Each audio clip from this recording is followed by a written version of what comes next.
I'm sprawled out on the worn couch in my new studio apartment in downtown Seattle, one hand clutching a steaming mug of coffee, the other rubbing my temple like I can somehow massage away the headache from my phone's nonstop buzzing.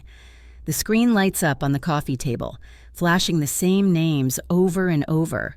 Mom, Dad, Ethan. It's like they're taking turns, each call and text piling on like a storm that won't quit. If I go one more minute without answering, I swear the phone might just burst from the pressure. 8 months. That's how long it's been since I walked away from that house in the suburbs. No shouting, no tears, not even a slammed door. Just me, a couple of suitcases, my laptop, and a notebook full of budgeting spreadsheets, stepping out as the sun sank behind the neighbor's roof. Nobody stopped me. Nobody asked where I was headed. They didn't think I'd stay gone. To them, I was Emily Harper, the dependable daughter, the one who always bailed them out when the electric bill was overdue or Ethan blew his paycheck on some new music gear. For years, I was the invisible glue holding our family together, the one who paid for Mom's grocery runs or Dad's meds when his back acted up. I thought I was doing the right thing, being strong, being the daughter they could count on. But now, in this tiny apartment with creaky floors and a view of the city lights, I get it. For 12 years, I was propping up a system I didn't create, one where I was the only one running while everyone else just coasted. The phone buzzes again, and I don't need to check to know it's Mom. I can already hear her voice in my head, sharp and guilt-tripping. "Emily, how could you abandon us like this? Call me back if you care." I don't reach for it. I just sink deeper into the couch, take a sip of coffee, and feel my shoulders loosen with every second I let it ring. My name's Emily Harper, 29, a data analyst who clawed her way through the University of Washington on a full scholarship. I used to think if I worked hard, kept my nose clean, and stayed out of trouble, they'd see me. But the more I did, the less I mattered. The second I stopped, my phone lit up like a 911 call. Ethan, 34, dropped out of music school after a year, bounced between odd jobs, selling t-shirts online, driving for delivery apps, then went back to unemployed. But he's the creative one, the one Mom brags about to her friends, the one Dad defends like he's some misunderstood genius. Me? I never missed a rent payment, never asked for a dime, never derailed their plans. Somehow I'm the selfish one. I glance at the phone, still vibrating. I don't turn it off, just let it hum. Each buzz feels like a tiny victory, proof I'm finally slipping out of the role they locked me into. Back when I was 15, I started working at a bakery 4 blocks from home, wiping counters and boxing donuts, not for fun or extra cash like my friends, but because I knew nobody else would cover my school supplies. My first paycheck went to a used laptop so I could keep up with homework. Nobody asked if I was okay, if I was tired from biking home after closing. But when Ethan wanted a new guitar, Mom didn't blink before swiping her credit card saying he needed it to find his spark. That was the logic I grew up with. Ethan's failures were potential. Mine were just expected. Now, after 8 months of silence, they're blowing up my phone like I'm their lifeline. And for the first time, I'm letting it ring, because freedom tastes like a quiet evening where the only sound is mine. Growing up in our modest split-level house in the Seattle suburbs, I learned early on that if I wanted something, I had to earn it myself. At 15, while my friends were hanging out at the mall or posting on MySpace, I was biking to a bakery on Rainier Avenue, scrubbing counters and boxing up day-old pastries for $7 an hour. That first paycheck, $112 after taxes, went straight to a beat-up Dell laptop from a pawn shop so I could type my school essays. I'd come home after dark, legs aching, to find Mom in the kitchen making Ethan's favorite lasagna, or Dad tinkering in the garage, never once asking if I'd eaten or if I needed a ride. Meanwhile, Ethan, 4 years older and already out of high school, was the golden child. He'd started music school, full of big dreams about becoming a producer, but dropped out after a year because the professors didn't get his vibe. Mom and Dad didn't bat an eye when he moved back home, jobless, strumming his guitar in the basement. When he said he needed a new one, a $600 Fender, Mom pulled out her credit card saying it'd help him get back on track. My laptop, I bought it with sweat and sore feet, but that was the deal in our house. Ethan's flops were always potential, while my hustle was just what I was supposed to do. By the time I was 18, I'd earned a full scholarship to the University of Washington, majoring in data analytics. I thought that'd be the moment they'd finally see me, Emily, the kid who didn't just skate by but excelled. I remember calling home to tell them, my voice shaky with pride. Mom's response, "That's great, honey, but couldn't you have picked a school closer? Ethan might need the car for gigs." Dad just grunted, "Good job," then asked if I could chip in for the water bill since they were a bit tight. I swallowed the hurt, told myself it was fine, and kept pushing. I graduated top of my class, landed a job at a tech firm in Bellevue, pulling in a solid $75,000 a year by 24. I thought that'd change things, that they'd finally be proud. Instead, I became the family ATM. First, it was small asks. $50 here for the electric bill, $100 there for Dad's meds when his back flared up. I didn't mind at first. I was making decent money, and family helps family, right? But those one-time favors turned into a monthly checklist. Car insurance, $200, groceries, $150, Ethan's phone bill, $80 because he forgot to pay it. I sent the money, no questions asked, thinking I was keeping us afloat. The asks got bigger and the gratitude got smaller. By 26, I was covering half the mortgage on their house, $800 a month, because Dad had retired early and Mom's part-time retail job barely covered her coffee runs. Ethan, now in his 30s, was still figuring it out, selling custom t-shirts online 1 month, driving for Uber the next, then back to nothing.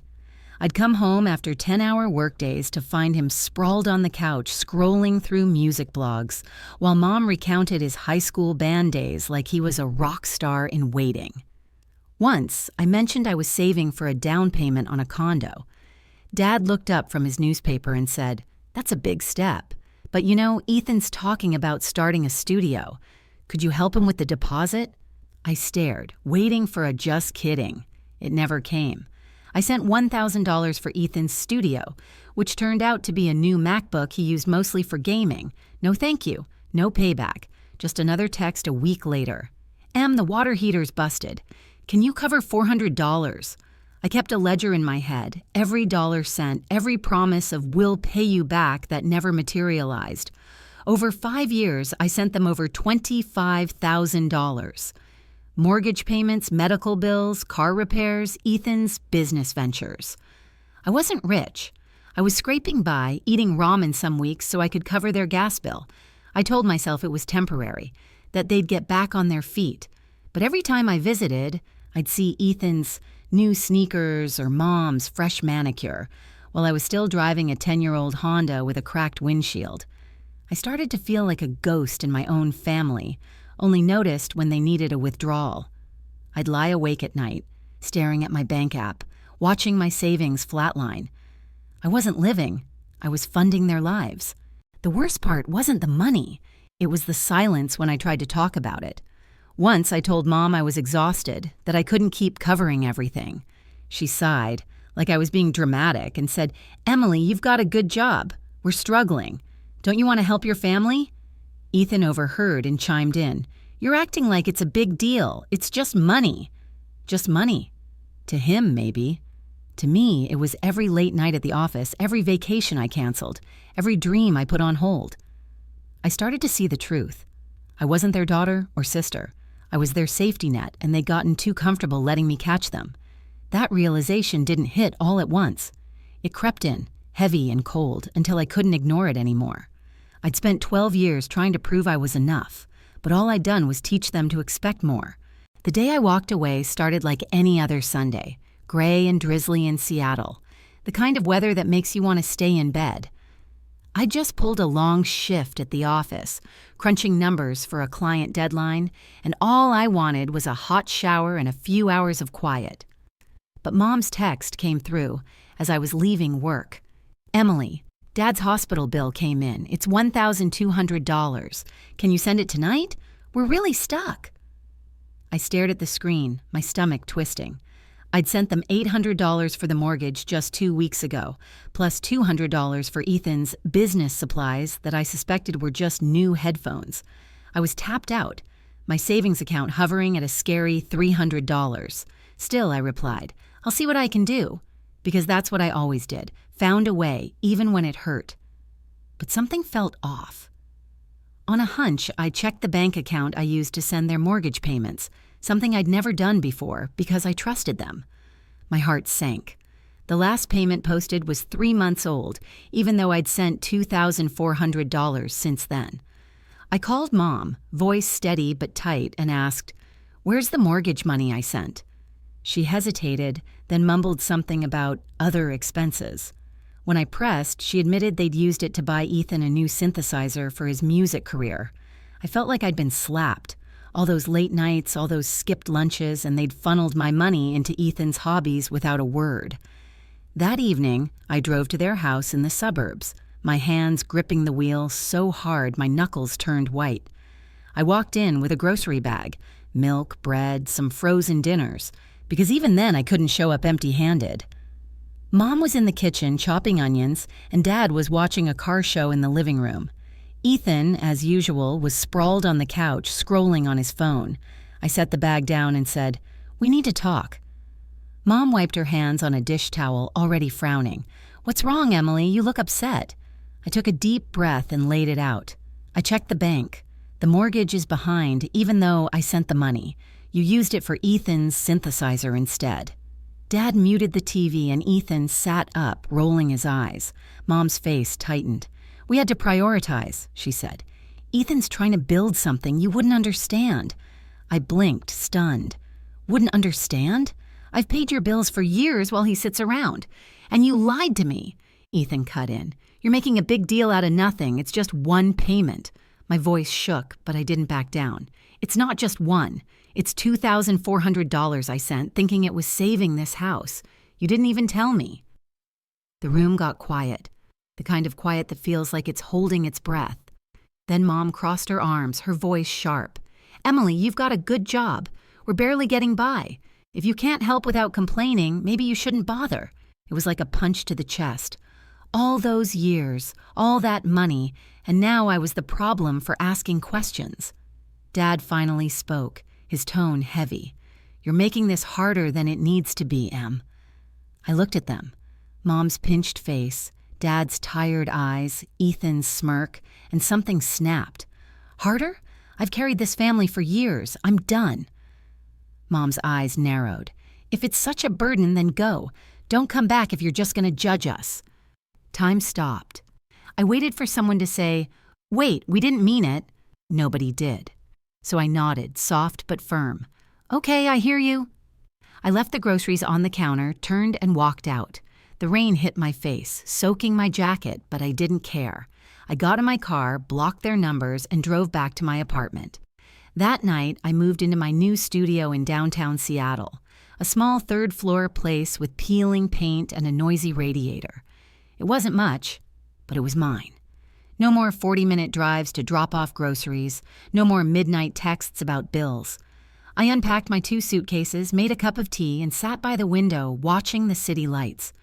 For the first time in years, I felt light, like I could breathe without someone else's weight on my chest.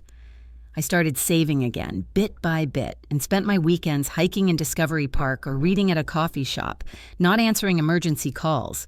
It wasn't perfect, but it was freedom, and I was finally learning what that meant. 5 months after I walked out, the silence I'd fought so hard for started to crack. My phone, which had been blissfully quiet, began lighting up again. First, it was a text from Mom. "Emily, the bank sent a notice about the mortgage. We're in trouble. Call me." I read it, my coffee going cold on the kitchen counter, and set the phone down. I knew trouble wasn't about Dad's health or some real emergency. It was always about money. A few days later, Dad left a voicemail, his voice gruff. "Em, we need to talk. The house is on the line. Don't ignore this." Then Ethan, of course, with a text that made my jaw clench. "You really gonna let Mom and Dad lose everything? Nice move, sis." I didn't reply to any of them, but the messages kept coming, piling up like unpaid bills. Mom's tone shifted from pleading to sharp. "You're breaking this family apart, Emily. How can you be so cold?" Ethan's voicemails got nastier, calling me selfish, saying I'd changed. Dad's were calmer but heavy, like he was trying to guilt me into picking up the phone. It was like they thought if they pushed hard enough, I'd cave, slip back into being their safety net. I didn't. I changed my work number, blocked their texts, but I couldn't stop myself from listening to the voicemails, each one a stab at the wall I was trying to build around my new life. Then one evening, as I was leaving the office, I got a call from a number I didn't recognize. It was a family friend, Mrs. Carter, who lived across the street from my parents. She sounded worried. "Emily, your mom mentioned the house might go into foreclosure. I thought you should know." My stomach dropped. Foreclosure? I thanked her and hung up, my mind racing. I'd stopped sending money 8 months ago, but before that, I'd sent $2,400 over 3 months, thinking it was for the mortgage. I'd trusted them, never checked, because why would my own family lie? That night, I sat on my couch, laptop open, and logged into the bank account I used to send their payments. My hands shook as I scrolled through the transaction history. There it was, clear as day.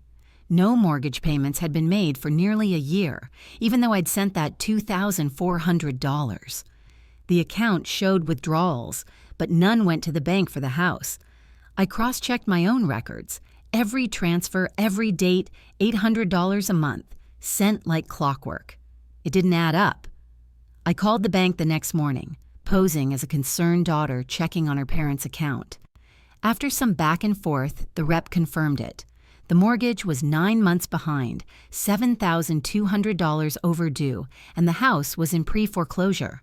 I hung up, my ears ringing. They'd taken my money, my sacrifice, and used it for something else. Probably Ethan's latest project. Not a dime went to the house they begged me to save. I felt sick, betrayed in a way I hadn't thought possible. All those years, I'd skipped meals, worked overtime, put my dreams on hold to keep their roof over their heads, and they'd lied to me. I didn't call them right away. I needed to sit with it to let the anger and hurt settle. I walked to Pike Place Market that weekend, the salty air and chatter of vendors calming my nerves. I watched families laugh over fish-throwing shows, couples share coffee, and realized I was building something new, a life where I wasn't just a wallet. I started saying no to guilt, no to the idea that I owed them my entire existence. But the calls didn't stop. Mom's voicemails grew desperate. "Emily, we could lose everything. You're our only hope." Ethan's were cruel. "You're sitting pretty in your fancy apartment while we're drowning." Real nice. I saved every message, not to respond, but to remind myself why I left. I wasn't cold like they said. I was healing, piecing together the confidence I'd lost over years of being their fix-it girl. One night, I stood in my tiny kitchen making a sandwich when another voicemail came through. It was Dad, sounding older than I'd ever heard. "Emily, I know you're mad, but we're out of options, please." I played it twice, my chest tight. Part of me wanted to call back, to fix it like always. But then I remembered the bank, the missing $2,400, the years of just this once that never ended. I deleted the message and turned off my phone. I wasn't going back, not because I didn't care, but because I'd cared too much for too long, and it had cost me everything but this small, hard-won freedom. The calls didn't stop, but I was done letting them pull me back. One rainy Tuesday, after a long day at the office, my phone lit up again, Dad's name on the screen. I stared at it, my heart pounding, knowing this wasn't just another guilt trip. It had been 2 weeks since I confirmed the mortgage was 9 months behind, that the $2,400 I'd sent had vanished into something other than the house. I'd ignored their messages, but this time I felt ready, not to fix things, but to face them. I hit answer and put the phone to my ear. "Emily, it's Dad," he said, his voice low, like he was trying to keep it together. "You checked the bank, didn't you? Look, we need to talk." I leaned against my kitchen counter, the Seattle skyline twinkling through my window. "I didn't just check, Dad. I know the mortgage is $7,200 behind. I sent money for it, and you didn't use it. Where did it go?" There was a pause. then a heavy sigh. It's not that simple, Em. Things got tight. We had to cover other stuff. My grip tightened on the phone. Other stuff? Like what? Ethan's new gear? I sent that money to save the house, not to fund his hobbies. Mom's voice cut in. She'd grabbed the phone. Don't you dare talk like that, Emily. You have no idea what we're going through. Ethan's struggling, your dad's back is worse, and the house is falling apart, and you just walked away. I closed my eyes, the old guilt creeping in, but I pushed it back. Walked away? I paid your bills for years, Mom. I gave up my own plans to keep you afloat, and you lied to me about the money. The line went quiet for a second. Then Ethan jumped in, his tone sharp. You're blowing this out of proportion, Em. It's not like you're broke. Why can't you just help out? You're acting like we're criminals. I let out a bitter laugh. Help out? I sent $25,000 over 5 years. Mortgage, meds, your phone bill, everything. And you call me selfish for asking where my last $2,400 went. Mom's voice came back, trembling now, slipping into that familiar sob. We're family, Emily. Families stick together. You used to care. I cut her off, my voice steady but cold. I cared too much. I cared until I had nothing left. You took my money, lied about it, and still expect me to keep giving. That's not family, that's using me. Dad spoke again, softer, almost pleading. We messed up, okay? But we'll pay you back. If you don't help now, the bank's gonna take the house. We've got nowhere to go. My chest tightened, the weight of his words pressing down. I could picture the house, the creaky stairs, the backyard where I used to read, the place I'd poured my savings into. But then I remembered the truth. They'd had my money and chosen not to use it for what mattered. Then figure it out, I said, my voice barely above a whisper. I've done enough. You need to learn to live without me. Mom gasped. You can't mean that. You're breaking our hearts. Ethan muttered, real classy, Em. Hope you're proud of yourself. I didn't flinch. Proud? No. But I'm done being your Roscoe's voice, broke in, rough and accusing. You're letting us drown because of your ego. I took a deep breath, their words echoing like a script I'd heard my whole life. Ego? I've carried this family for over a decade while you sat back, Ethan. I'm not the heartless one. You are for expecting me to keep saving you. I hung up, not in anger, but with a strange calm. I powered off my phone and left it on the coffee table for 4 days. The silence was like a warm blanket, wrapping me in peace I hadn't felt in years. The next morning, I woke up early, brewed coffee, and stepped onto my balcony. The city was waking up, the Space Needle cutting through the mist, the air crisp with promise. My apartment was small, the paint chipped, the radiator clunky, but it was mine. No one banged on my door for money. No one texted at 2 a.m. about a crisis. I spent my days working, my evenings walking along the waterfront, my weekends rediscovering who I was without their weight. But late at night, doubts crept in. Had I gone too far? I'd let the house teeter on foreclosure? Left my parents to face the mess alone? Was I too harsh? I replayed Mom's voicemails. You'll regret this, Emily. That house is our life. Dad's, we're out of time, please. Ethan's, you're tearing us apart. I listened to every word, but I didn't cry. I just felt tired. They'd always known how to make me question myself, tying me down with guilt, calling me their rock, while treating me like a resource. I thought about the years I'd given up. Vacations canceled, meals skipped, dreams delayed. I wasn't perfect, but if I hadn't drawn the line, I'd still be their bank, not their daughter. Standing on that balcony, I felt a quiet pride. I'd chosen myself, not out of spite, but because I deserved a life that wasn't just theirs. Still, I wondered, what if they lose the house? What if I get a call saying they're homeless? Would I feel responsible? I'd held them together for years. That doesn't vanish because I stopped. But guilt doesn't need logic to linger. I'm not sharing this for applause or to be told I'm right. I just want to know if anyone's felt this trapped, been called cruel for saying no. Did I do the right thing? I chose me. But is there a cost I haven't seen? I hope you'll share your thoughts because sometimes, to keep going, I need to know I'm not alone. I'm not sure what's next, but for the first time, I'm okay with that. Standing on my balcony, watching Seattle's lights flicker, I've learned that love doesn't mean giving until you're empty. It means setting boundaries, even when it hurts, because your worth isn't tied to how much you sacrifice. My family may never understand, but I've stopped waiting for their approval. The house might be lost and guilt might linger, but I can't carry their choices anymore. I've chosen to build a life where I'm more than a fixer, a life where I can breathe, dream, and grow. To anyone feeling trapped by expectations, know this: saying no isn't betrayal, it's survival. You deserve to live for you, not just for others. Take that first step, however small, and trust it'll lead somewhere brighter. My journey's just beginning, and I'm sharing it to remind you that you're not alone. If this story hit home, subscribe to my channel for more stories of courage and self-discovery. Hit that button, join our community, and let's keep finding the strength to choose ourselves together.